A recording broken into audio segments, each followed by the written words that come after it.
7টি সবজি আপনার কিডনিকে নষ্ট করতে পারে। এই 7 সবজি দেহের ইউরিক অ্যাসিডের পরিমাণ বাড়িয়ে দিতে পারে এবং ইউরিক অ্যাসিড পরিমাণ বাড়লে আপনার কিডনিতে যেমন পাথরও তৈরি হবে তেমনি কিডনি নষ্টও হয়ে যাওয়ার সম্ভাবনা থাকে।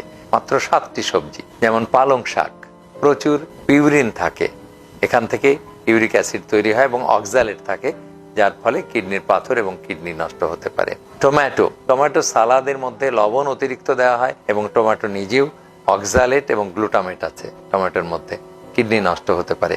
কাজেই যাদের 3 স্টেজের কিডনি ডিজিজ আছে তাদের জন্য টমেটো এবং পালং শাক বাদ দিয়ে দিন, নিষিদ্ধ।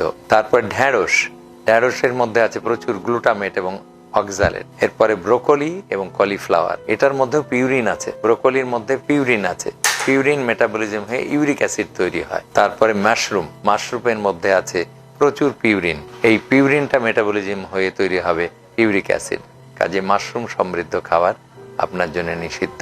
এরপরে শালগম বা যে লাল ওলকপির মতো লাল, যেটা খেলে লাল পেশাব হয়, সেটার মধ্যেও প্রচুর পিউরিন আছে। লাল পেশাব তৈরি হলো এবং লাল সালাদ দেখতে খুব সুন্দর, হাতেও লাল রং হয়ে যায়, কিন্তু সেটা আপনি খাবেন না। তাহলে 7টা সবজি, পালং শাক, টমেটো, ঢ্যাঁড়স, ব্রোকলি এবং ফুলকপি, মাশরুম, শালগম।